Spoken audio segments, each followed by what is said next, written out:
Hello, how are you? Thanks for joining me today, this morning.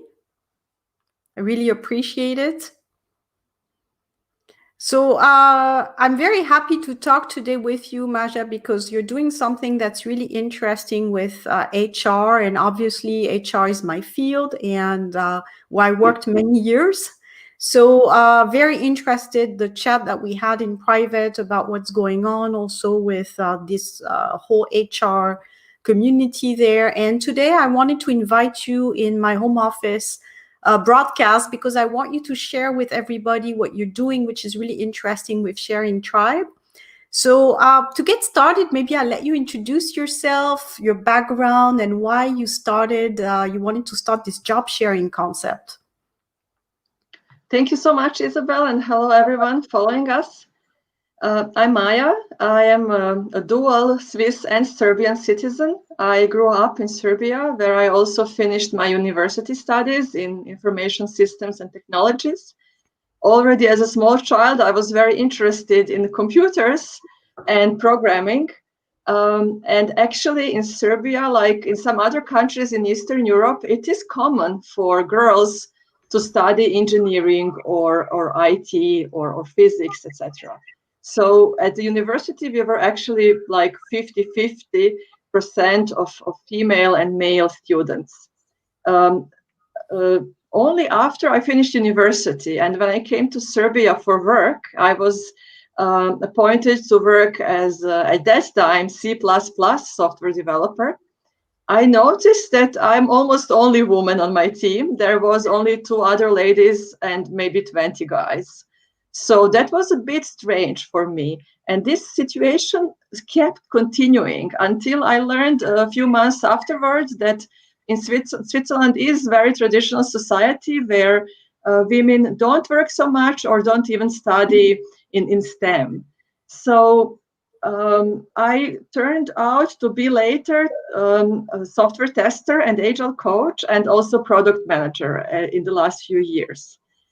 Every time after I got my children, we both, my husband and me, actually first reduced both to part-time. And by part-time, I mean actually 80%. That means, for example, he was working 80%, I was working 60%. That means 3 days a week. And I was still able to keep my senior software engineer position at that time, but it was a bit difficult. It was difficult even if you're super organized and you have, childcare organized, everything organized at home while you're working. You do miss one or the other day when you're not in the office. Sometimes some decisions might get made while you're absent, or you miss some information, or you just miss the time to finish your work. And for that, job sharing is actually perfect to achieve your work-life balance while remaining relevant in your career, not like going few steps back after you have a child or after you decide to do more sports or any other thing that would motivate you to reduce your workload a bit. And you join forces with your job sharing partner. So you both work part-time in one full-time position. I got introduced to this concept while I was with Swisscom. I was there for almost 5.5 years, working mostly in software testing. And actually, I always wanted to have a job sharing partner for myself. So I enrolled in the course that was organized by company to actually motivate employees to know more about job sharing, to learn more, and to prepare them on the topics like how do you do interview and how do you apply together to one position. And we were unfortunately only ladies there, so that was not quite a very diverse attendee group. But still, I learned some other people who were interested in job sharing. At the end, we didn't really find a real job sharing positions for us, but I did end up doing job sharing, even if it was not really official. Since I was not only a tester, I was actually a test manager on this whole project. And I had some other juniors to train in software testing. So they were really doing testing or being more operatively working on operative tasks. And I was more strategic. I was talking to stakeholders. I was taking care about the strategy for testing, what are the risks, etc. Some other details around strategic software testing. So we really did do sharing. I also did test. So I kind of, it was a bit of mix between job sharing and job splitting, but it really worked. I knew that when I'm not working or when I'm on a holiday, I knew that this colleague of mine is doing his work or our work, and that I can really relax, that I don't need to open my emails, I don't need to answer the phone or whatever.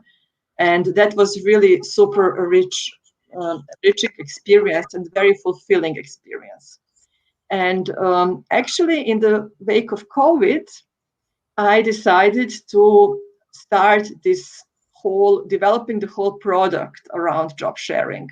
So we are developing the whole platform where we want to match and are matching people to job sharing positions and to a job. So it's kind of B2B to C platform.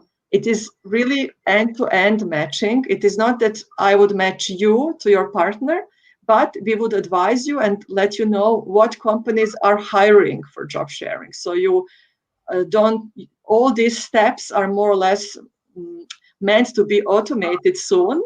At the moment, we do a lot of consulting as well, and we match people at the moment a bit manually. But again, we really want to help companies get talents or even match people in their enterprise, and talents really find not only the partner, but ultimately the job as well. So, in your opinion, why is it interesting for companies? What's in it for companies to start this whole job sharing in the workforce? What are some of their benefits? The first benefit is actually that you actually have two heads, two brains instead of one. So you have two people who are sharing their knowledge, who are sharing the skills, who are learning from each other, and who are actually achieving much more outcome than they would achieve if they work separately on two different things. So this whole joint forces. Of course, you also have continuous flow of work. That means it is always someone in the office, or in this case, mostly in remote office, when you talk about IT mostly, but it's always someone who is answering emails. In this case, by the way, a huge tip is to have a common, like a shared mailbox, and everything shared, like the whole collaboration suite, everything around documents, whatever you use for your documents, for your tools, for your process, to have it under one address and one account. Not only that you know that you share the information, but towards your stakeholders, towards your team, you always know, you don't really need to know, is it Maria or Manuel answering, right? You know this partner couple is answering to your questions, or working together with you. Also, when people go on holiday, it is meant not that they go together at the same time. Advisable, of course, first let one go to the holiday and then the other. And I mean, in the worst case, if someone leaves the company, it's normally, and it's statistically proven, by the way, that not both people would leave. Maybe one would leave at some point, unfortunately, but you still have the second one. So you don't need to start your recruitment process from scratch, and you still have this know-how, the skills, everything retained in your company. Yeah, so that's some other advantages I would like just to quickly add is definitely the work-life balance, and not only for employees. So not only for employees to stay healthy, to stay fulfilled, to stay motivated, but also for for employers, right, for the companies, because they ultimately want to have people who are fit, who are healthy, who can work and want to work. So this whole flexibility is, as you might have heard, it's everybody's talking about that. It is already present, but it will be much more also present in the future. And I mentioned that I have kids and a family, but it is not only for parents. It is, for example, also for people who are finishing their studies, or MBA, or you want to do more sport, and you really need more time for any other hobbies.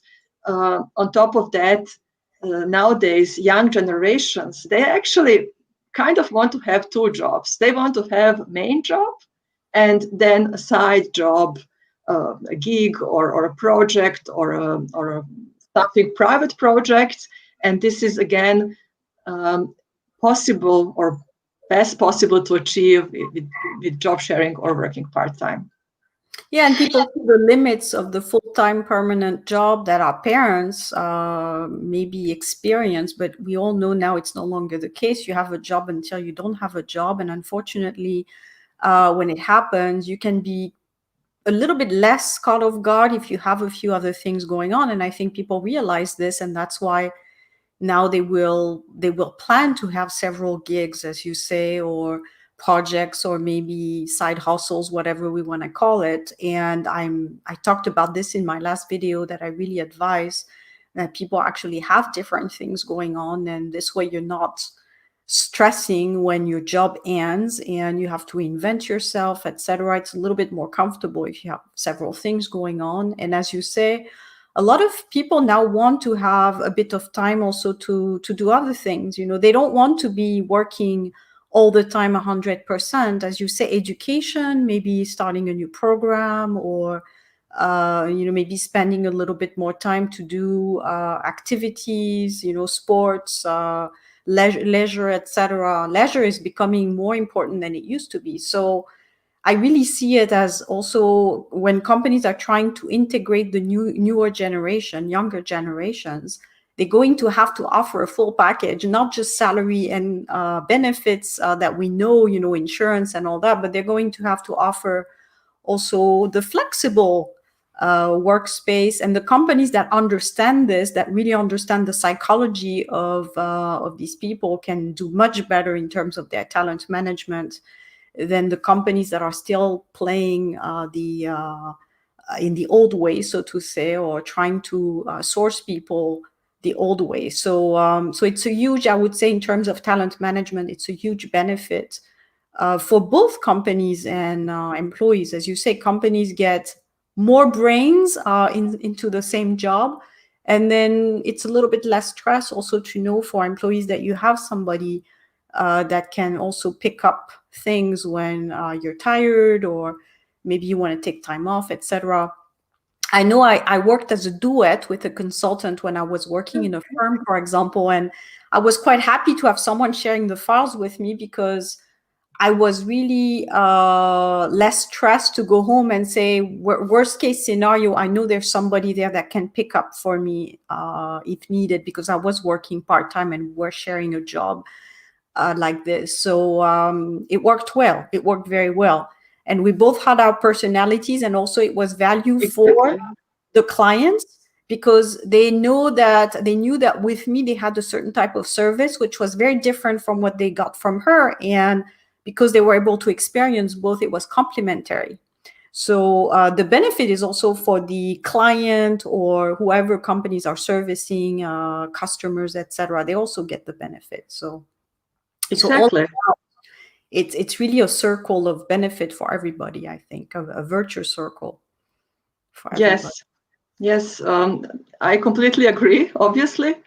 And I also wanted to add, for example, when we pitch this whole business and everything we do to companies, we also talk about burnout prevention, because we believe that, as you also said, people who work full-time, they want to reduce, they want to have more leisure, more relaxation.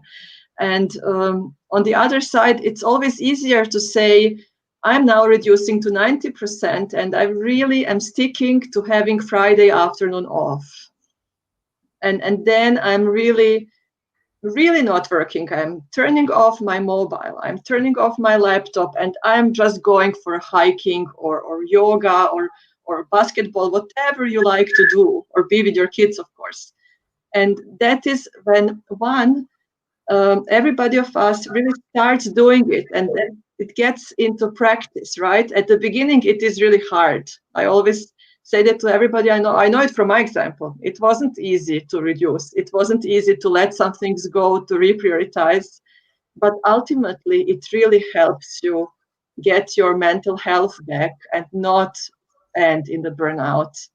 I am sure that almost everybody of us also are attendees in this call, or maybe who will watch later, do know, unfortunately, almost at least one person who ended up in burnout. I have a very close colleague who is still not quite there after three years of therapy. So it's really a huge thing, and it shouldn't be a taboo, and we should actually really do something more about that.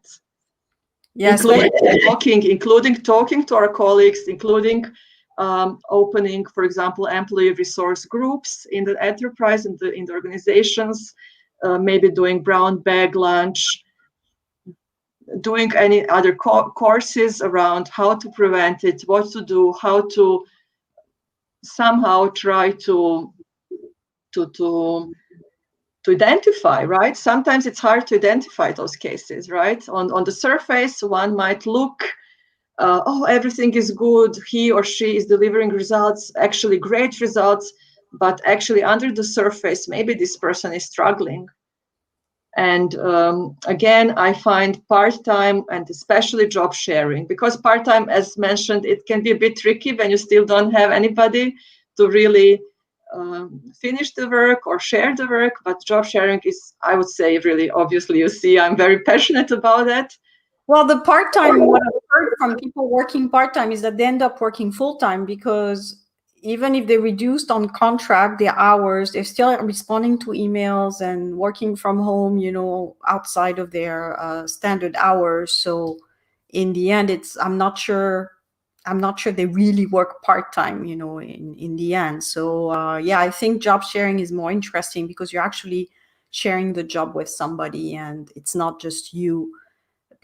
And also there's the culture in corporate that you're not supposed to complain, and you're supposed to take up the load and basically bite your tongue type of thing. It's still very much the case. I know wherever I worked, you don't want to show, there's this whole idea of you don't want to show your weakness, you don't want to show that you can handle it, etc. It's all the image also to show that you can take it, you have the potential to take a lot. So it's very much in the culture, that whole aspect of being able to take up the load, work hard, and all these things. So which does lead to burnout, by the way. But I think it's also some education to be done about that yeah, just because you need to maybe have a bit more time off, and it's not showing that you're not good or you're not doing the job well. I think it's just taking care of yourself and actually rejuvenating so that you can do a better job, because Exactly. no one works well under stress.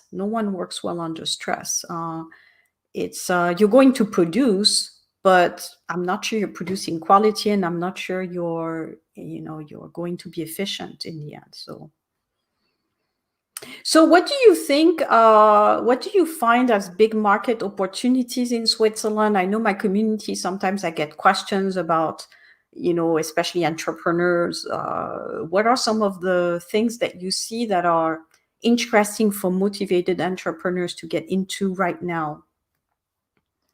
There are so many markets, and I sometimes can't really say, is it one or the other? This is actually what is fantastic about Switzerland, is that all different industries, and it's not only banking or insurance, of course, all different industries are so strong and are still advancing. So, for example, AI, of course, everything around artificial intelligence, machine learning, big data is super interesting and growing. Then fintech, blockchain. They all have great experts. They companies and also startups. Um, as mentioned, and the whole topic of this call is around, as you say, Isabel, tech, HR tech, or as we can also say, new work. That is, as already said, present, but it will be even more future.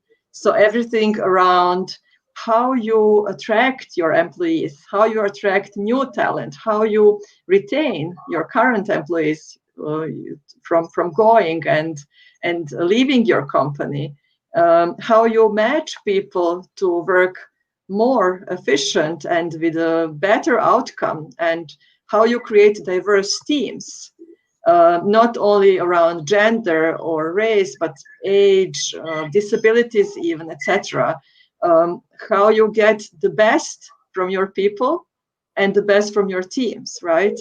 Um, I also watch very close how some other innovative companies are reshaping their current workforce, also regarding their budget. In the wake of COVID, some companies need to let go some people, and we are analyzing and trying to find a way to not only talk to them but to teach them how to do also consulting, how to not let go of, I don't know, a bunch of people who are really great experts. So you're really actually making a loss while getting all these talents go due to some budget constraints. It would be, for example, advisable to keep them, of course, talking with them, asking them if they would like to reduce to part-time for the time being, not forever, for example, but during the COVID, reduce and then match them together, or upskill them. Also upskilling, as you all know, um, not only in tech, but in all industries, you always need to continue learning. You need to continue learning new things, advancing, changing, right? So how you upskill your people is not only send them to a course or send them to further education, master or whatever, certificates, but really bring them together to work together, because learning is a lot about practice. It's not only theory. So we, again, at Sharing Tribe, are really following them closely on their journey. And I just wanted to add a bit more about job sharing and my team, because we actually, it's three of us at the moment, working more or less full-time, or a big mix between part-time and full-time. And we split and share our responsibilities and our main, for example, everything around business development. So we have shared skills, but I would say different insights and different thinking on how we should approach one or the other client. And this I find very exciting. And we also like to empower companies to let everyone talk at the table. You know, when you have this typical meeting with your employees, like team meeting, that not only the team lead is talking, or maybe one or the other team member, but really empower and motivate everybody to take part, because it is not only that you're taking part for the project's sake or a team's sake, but it's really for yourself as well. Exactly. You're basically also learning. You learn from each other. I think that's what's great about exchanging, is that now there's some time maybe for people to share their knowledge. But that's also a tricky one, because again, the culture or the history on that is that people don't want to necessarily share their skills, because they think, what I know is the reason why I'm here. And if I share what I know, then I'm no longer relevant, or I may lose my job. So that goes with, I have to bite my tongue and work hard. It's all part of these beliefs that are really well ingrained in companies that we have to deconstruct, so that we can move maybe towards different horizons. So definitely the job sharing and opening doors a little bit around how we work, but also in terms of sharing our knowledge, in terms of building communities within companies where everybody, and it's beneficial. Again, looking at it, it's beneficial for everyone, because you become also a better employee if you're upskilled, as you say. If you also just, you have your expertise, but now you have to become more and more well-rounded. You have to know more than just your HR thing or your accounting thing. You need to be a little bit more, you need to understand a little bit more the general scheme of how companies work, and you need to bring value nowadays. So I said in my video yesterday, stop looking at maybe a field or a job and just look at how do you bring value. What are some of the company's needs? What are the market needs, and how do you bring skills? So I think this is going to be also the way of the future, is no longer I'm an accountant or I'm an HR or I'm in marketing. It's more about this is the skills that I have, including the soft skills, and probably the soft skills will take more importance because a lot of the technical skills can be automated, but more about how do you engage with people? How do you lead people? How do you, become this more charismatic person, etc. This is going to be more important. And that can be learned by observing others. So the more being shaped by observing others. And I'm a big believer of that, is observation and being shaped by having mentors that you can learn from. I completely agree. And I'm also glad that you mentioned this as well, since one of the main questions we do here is, how is this really going to work, this whole job sharing? Okay, we were also talking a lot until now in this call about skills and matching skills or matching complementary skills. In software development, we call this T-shaping, like a T, right? So you're a generalist. For example, you did study computer science and you know programming, for example, or databases or whatever, but you are, for example, specialized in front-end development or in back-end development, or you're a data analyst at the end. So as you just said, soft skills are so important as well. And I also say they're even more important because all these skills can be learned for accounting, for IT, etc. That can be learned. It can take time, of course, but soft skills I believe actually they can be taught as well. But it also, again, depends on the organization. It depends also on your personality. So it has to be a good match between, and the motivation on all three sides, like you as an employee, your team, or for example, even your line manager, if there is one nowadays, sometimes even not, and a whole organization, whole company. It has to be the same vision ultimately.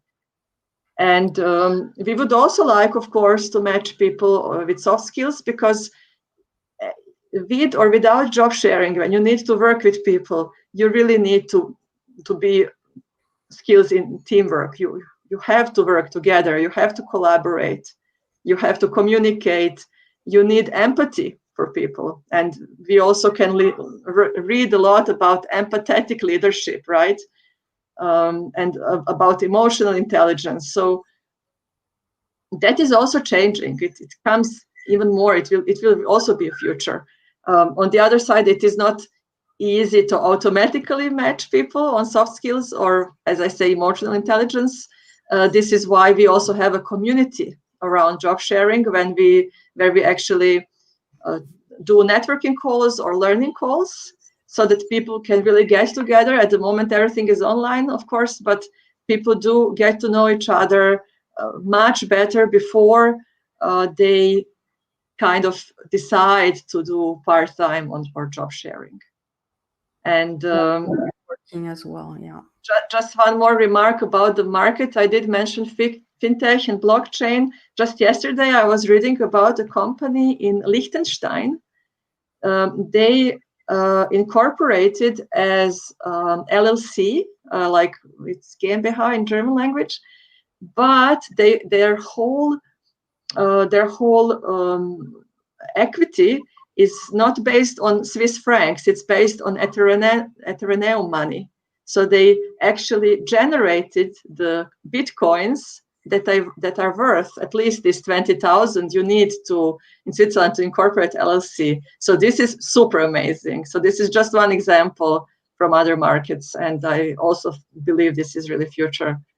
Yeah, the digital coins, the digital monies is Exactly. something that I think is coming up. So when, I don't know, but and which coins or which digital coin will be used, but it's something that I hear more and more about, and we are going there as well. So when you see already companies accepting bitcoins as payments and all these things, so it's just a question of which ones and when, but probably not so long in the future. I think it may come sooner rather than later. Yes. So if you were to start all over again in your career, what would you keep the same? What would you change? And what advice would you give to people who are maybe interested in entrepreneurship at this stage? Or yeah, what kind of tips? This will now maybe sound funny, but it is still true. I would have my kids even before turning 30. Ah, that's I interesting. Yes. Nowadays they say, especially women, should get kids when they're almost 40, when they already have a real career. I don't know how many steps climbed. I was 32 when I got my first child, and actually I always wanted to be mom even before, but of course some private circumstances can't be influenced so easy. But I still believe that as younger you are, I mean, again, if you want to have kids, of course, as younger you are more fit, you're just not worrying all the time, right? In general. So I always say it's much better to have small babies few years before you're 30, and then you have energy and power to really concentrate on your career. Again, I don't want to sound it too cliche, but yeah, this is one private answer. On the other side, of course, I would have gotten more courage and determination to found my own company much earlier.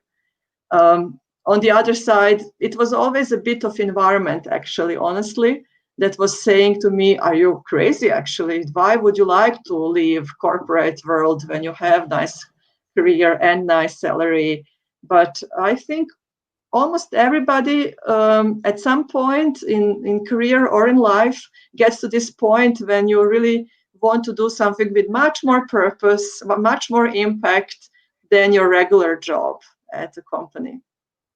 On the other side, I did pursue, while working at corporates and having a family and children, I did pursue a lot of hobbies, mostly around networking, going to meetups, public speaking, and also nurturing some other communities.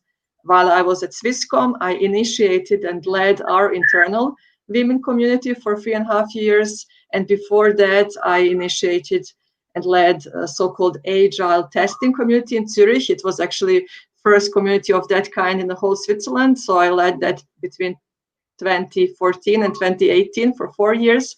So obviously, this whole interest and motivation to connect people, to exchange experiences, to exchange knowledge was always there. It wasn't a real company, but it was a lot of hobbies on the side. And this is what I have to could get back to all these network connections, right? All these contacts when I started my company. So that was really great. I didn't have to start from scratch. And regarding the advice, I think everybody should be always proud of what you do, of your work, and never be too judgmental of yourself or, of course, not others. So always, again, maybe even have this so-called brag book and write a bit every day. Sometimes at the end of the day, you might think, oh, I didn't finish this, or the results are not good as I wanted, especially people who tend to be a bit perfectionists. Yeah, So don't be a perfectionist. Don't be too judgmental. Always be super proud on what you do, because I'm sure everybody's actually doing a great work. And also be empathetic in the present and later in the future, to yourself first, to your loved ones, and to others. And also be self-confidence. That comes together with being proud. I hope that makes sense. I'm listening and I realize that probably I could have said almost the same things, about this question, because I think it's really, it's almost like we get all these preparation to start the business and become self-confident and network and all that, almost the second part of the career or after the 30s is really when a lot of things start happening. And it's really something to think about, and it's happening, I think, at the moment also, to start maybe doing this in the 20s or a little bit younger, so that women or men, no matter, could have the confidence to start a business in their 20s, to network in their 20s, not to have to wait until 30s or later part of the career when you say, oh, I could have done this sooner. Because it's probably something that I would change, is that I would have started my consulting much sooner, my own business, and doing a lot of things much sooner. But it's also taking time sometimes to get there.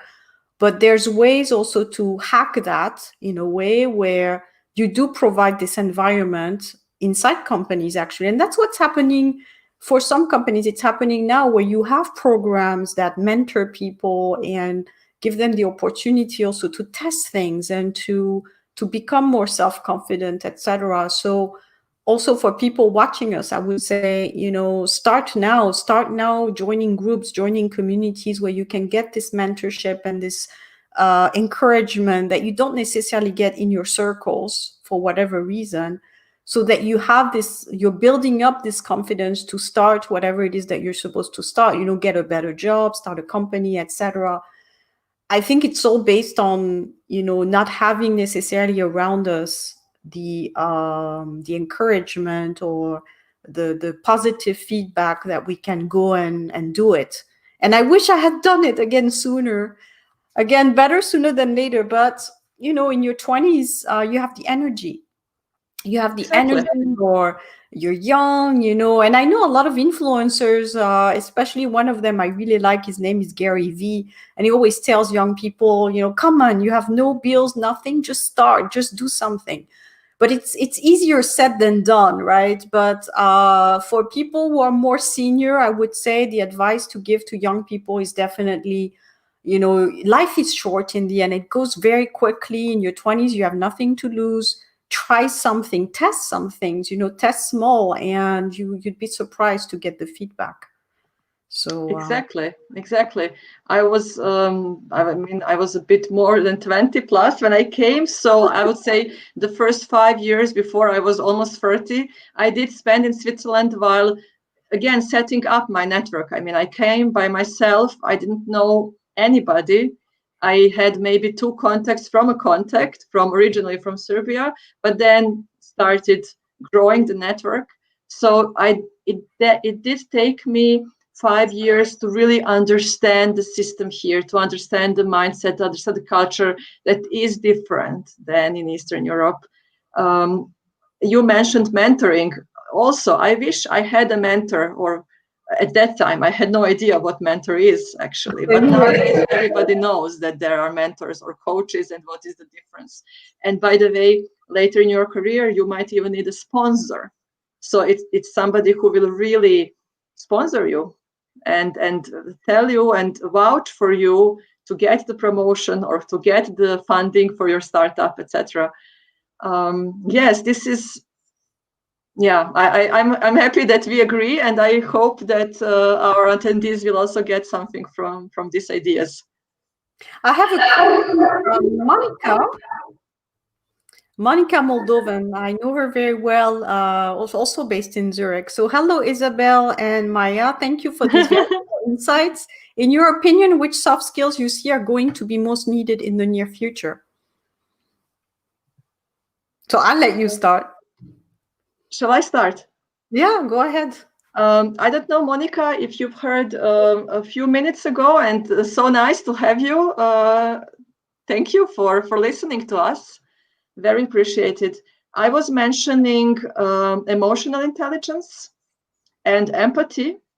I believe that is much more needed. To just one example, when you come to the office, or now on Zoom, you have a beginning on every team meeting, whatever. and you don't really ask people how they're doing. You kind of ask, but you're not really listening, or you don't really care, honestly. So you really should care about people, about your team, about your colleagues. There are people who might have these skills already, who might have this, as I say, radars. So you kind of sense that something is wrong with somebody, right? And then it is also much better to talk than one-to-one, right? To arrange online or offline coffee to talk about it. I mentioned having juniors at Swisscom. They were actually people between 16 and 20 years old. So they're really young, right? And they have completely different mindset, even some different priorities. And you need to get to know them. You need to talk to them. You need to understand their needs and understand their wishes and motivation, understand if something is bothering them. Usually they wouldn't say, because they're not don't want to say that they struggle with anything. As Isabel also said, we work, and we don't really want to show our weaknesses. So again, to wrap it up, everything around understanding strengths, but also weaknesses of your colleagues and your team is, I would say, very needed. Yeah, observing and just Yes, being someone who can understand things and not judge people. Well, for me, I would say the soft skill that I keep talking about everywhere in my channels is networking. I think a lot of people are still not completely ready for that, or maybe a bit shy. So that's going to be the skill that can really make the difference between keeping you where you are and putting you at the next level. Because in the end, I was just listening someone really inspirational as a career coach, and she was saying that when people have this idea that my work will show for itself, no, you will show for yourself. So people still have to learn to, and it's difficult, especially when you're more shy and not necessarily used to putting yourself forward, that you have to learn how to find the go-to people and really not only do the good work, but also do your own PR, to connect with the right people inside your company and outside. So that's networking, and that's going to make a huge difference in your career, between someone who works hard, but nobody knows this person, and somebody who works hard, but also has their internal network and they can speak good words for you. Or, as you say, the sponsor, I think, is also a new thing that we hear. The person that's going to put you in a good, say a good word for you, so that next time there's a position open, your name will come up. exactly. Your name won't come up if you're just staying behind the closed door somewhere working hard. And I've made that mistake myself, in the early part of my career, working hard and thinking everyone will know, but it doesn't happen this way. You have to do your PR, you have to go to meetings, show your face, have lunch, etc. So that's a huge changer, is learning those skills on how to talk to people and present yourself, go to the meetups, or even organize your own meetups is a good idea too. So I hope that answered Monica's question about the soft skills to get.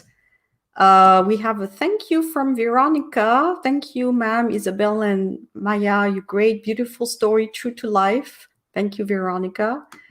Then we have Sequoia. As an American with a company in the EU, how difficult is it setting up a company in Switzerland? So I don't know who picks up this question. Do you want me to pick it up, or? Sure, yes. So basically, in Switzerland, you have different formats of companies. So you can go as a solopreneur, as an independent worker. So I'm not sure that's what you're looking for, because you're talking about a company in the EU. So it looks like you already have a more than yourself. Then you have, we just talked about it, the company is called an SARL in the French part of Switzerland, for example, where you need to have some money aside, and you have to do the statutes for this. And then you have the SA, Anonymous Society, and that's the bigger if you want to have a bigger company. But as an American, it's always difficult. You have to really show. I think probably the biggest thing for non-EU want to start a company is to show that you want to really develop something in Switzerland. It's not just, oh yeah, I want to have the status. They won't give you the status in Switzerland as a SARL SA unless you have a true project that you want to hire a certain amount of people and you have a vision and you're making already a lot of cash, etc. So they're step by step. So if you were to work with a law firm, for example, and present your situation, they will ask for a lot of history already on how you're doing and where you want to go, and see if it is enough to present to the Swiss authorities, because the lawyers is basically who you want to talk to. I have a few people in my network, so if you want to send me a message privately, I can connect you with the legal firms that I know, and they can look at your case to see if you have a chance. They will tell you if it's worth it or not, because it's quite expensive to go and ask for a permit as a non-EU. So the lawyers will tell you if it's worth going for it or if you have no chance based on what you have at the moment. So I don't know if you, Maya, do you have anything else to add, maybe from the Zurich perspective? I think you explained it perfectly.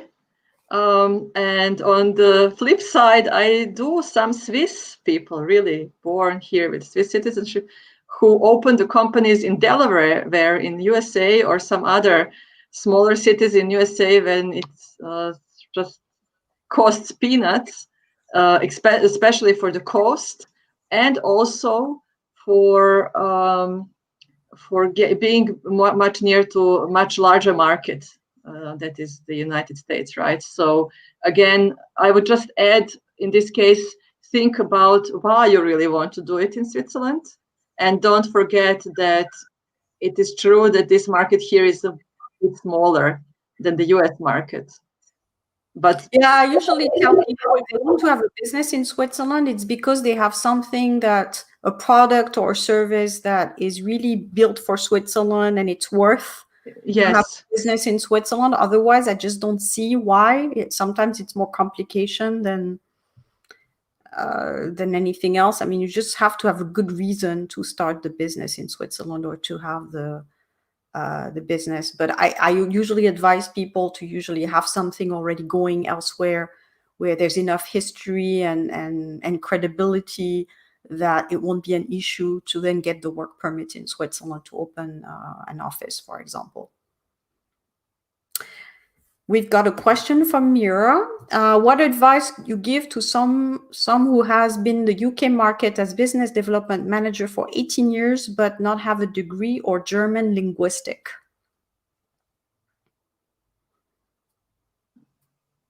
So basically, someone who's self-made, you don't have a degree and doesn't speak German. Mira, are you looking for a job in UK in this case, or? I think she's asking for market potential in Switzerland, not having a degree and not speaking German. Mm-hmm. Well, yeah, I would say the whole thing with degrees is a bit overestimated. On the other side, it is true that Swiss like to have people with not only one degree, but more degrees or certificates. I don't know how much. So maybe you have some certificates that would help for Switzerland. Yes, I see. She got rejected when applying for few positions. And regarding German, yes, it gets a bit complicated in Switzerland regarding languages. As Isabel mentioned, she lives in Geneva, right? Or French-speaking part. This is where you really need to speak French. In German part, you don't need to speak only German, but like Swiss German, which is also language for its own. In Italian parts, it is very important to speak Italian. So if you do work for companies that are super international, like, I don't know, Novartis or Roche or some huge banks like UBS, then you can get by with only English. But be aware that in every lunch break, in every coffee break, in every other activity, they will certainly immediately switch to German or French or any other language. So I advise you to start learning German if you really want to switch to German-speaking area. Again, regarding degree, if you have certificates and if you can really prove that you, with 18 years of experience, who needs degree? I mean, honestly, that is, you just need to learn how to negotiate that part, how to, as also Isabel said before, how to sell yourself. You're in Bern. I mean, Mira, you are very much welcome to, I will pass my LinkedIn link later, or maybe we can put it later in YouTube under the comments. Yes, great. I think it's already in the description of this call. So please, Mira, get back to me in the next days. I will give you a few more ideas if you want, or maybe Isabel, of course. Definitely, yeah. I think it's always the same thing with a lot of expats, is the language skills, and especially for working in a job, you're talking about going a little bit beyond the usual basic language. I mean, you want to be able to understand the conversation and participate. So it takes a little bit of a higher degree, and it takes time to learn the language and to go through the different levels. So, but that's something that people can do. I always say, if you have the time, go for an immersion in the language. And a lot of schools now offer the immersion programs where you really maybe can move a little bit quicker through the European standards, from A to C.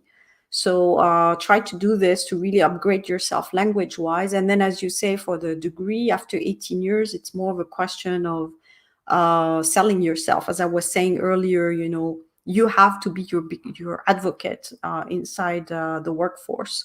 So everyone has pluses and minuses. Some people have degrees, but they don't have other things. So you need to work with your strength and see how you can convince, basically, that you can do great work. And as I say, now companies want solutions to problems. So if they have when they need to hire, usually it's because they want you to solve something. They want help in certain departments. So as a business developer, they're more interested, I think, in the network that you can bring and the markets that you could tap into for the company. And being in the UK or having worked in the UK, maybe you have some interesting companies in your portfolio for the Swiss. So maybe to look at your strategy more on that rather than worrying about not having the degree. I think it's more of a self-conscious thing where we think that, because we don't have the degree or the certificate, that we're not good enough. We go back to the limiting belief and not being good enough type of thing. So Sequoia, thank you for you both. I'm in the medical field of microbiome and felt the network in Switzerland would be beneficial. Well, you can work on networking in Switzerland without setting up a business. I always tell people you can travel, attend conferences or virtual events for the moment, obviously. There's different ways to tap into the Swiss network without necessarily having an actual business. And now I really train people on how to develop their networking online. Because obviously you can't go to as many events, but it is possible. It's a skill to network online and to try to, find the right connections and engage with them, etc. So, and you're also, Maja, very experienced with networking. So, that's the key ingredient to success. Definitely, it is. It is, and one should really have this courage to also contact people that you have never met. You can first start, for example, following them on LinkedIn, and then dropping them a line saying how inspired you got. I mean, bottom line, don't make things up, right? Always be honest. But I, for example, have some people I follow. They're not my contacts, but you can learn from many of them. Or if you don't want to have them as a contact, you can send them a contact request. And it's also advisable to put a note while sending a contact request to really explain what is it so important for you to have this contact, right? What is your motivation? It's like when you're almost like when you apply for a job, and don't send just typical thank you for the contact note. It's not good enough. Be more creative. Exactly. And we met online, right? With I Maya. think We I met think even online. Monica connected us, right, Monica? Thank you for that. I think that was her Yes.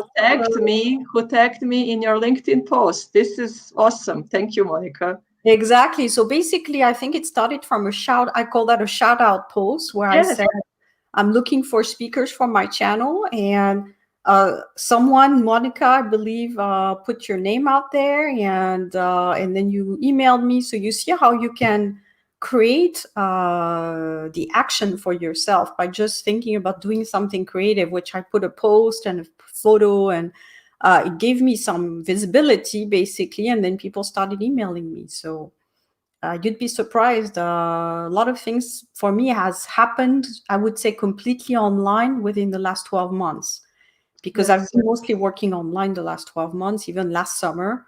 So I also wanted to test a few things to see if I could get into contact with individuals.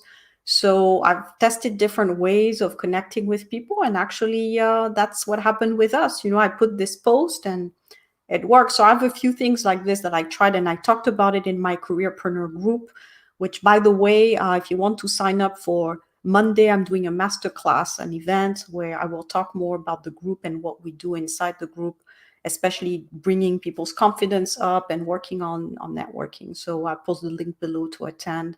It's Monday evening at 6 p.m. If Sequoia, you want to join that, Sequoia is in Austria, speaks German. So that's good. If you speak German, that's great. That's one thing that covered. So now you just need to reach out to key contacts in maybe the German speaking part that would be interested in what you do. And you said that biotech is growing in Switzerland, so I'm sure there would be some interest potentially. And Mira is saying, thanks to you both. I have a LinkedIn profile. Perfect.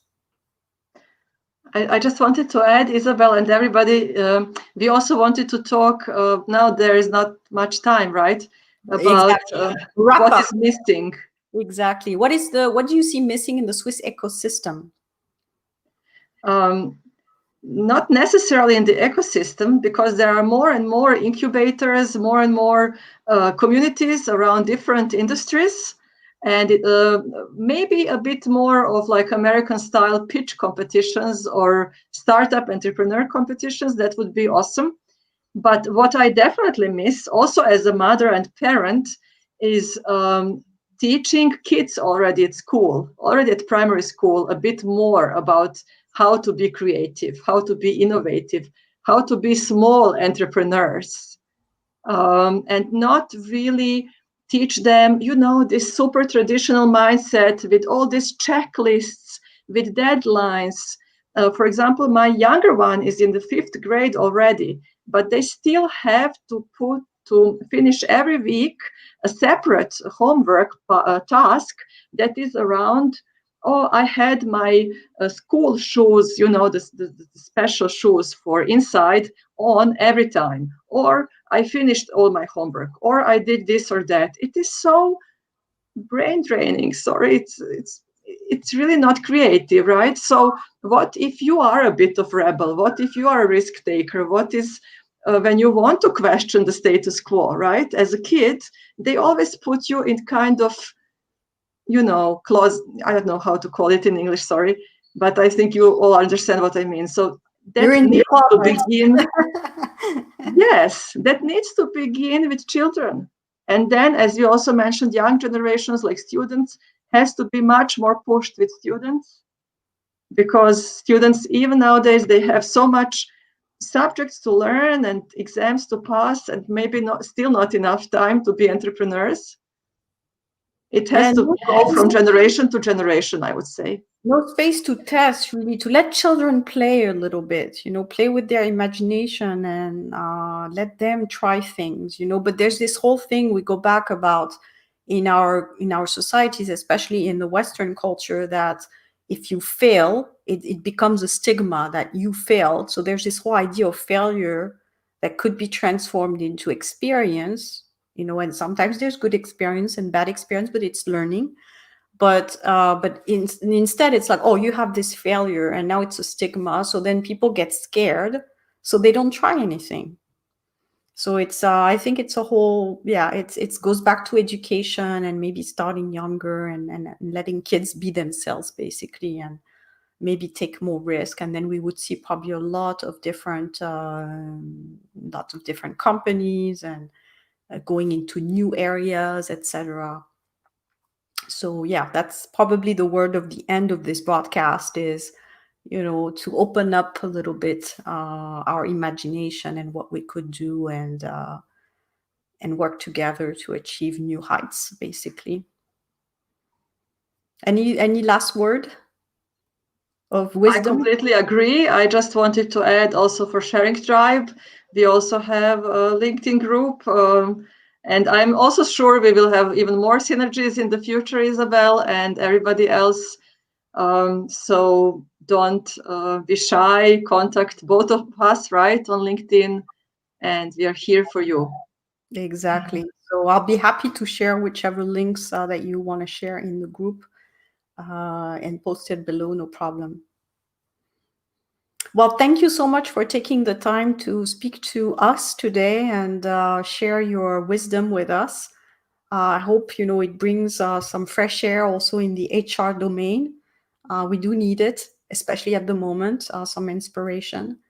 And we'll keep talking for sure. Definitely. Thank you so much for having me. Thank you, everybody, for your attendance. Yeah, thanks everyone for being here this morning with us. Thanks. Bye-bye. See you soon. Goodbye. Bye.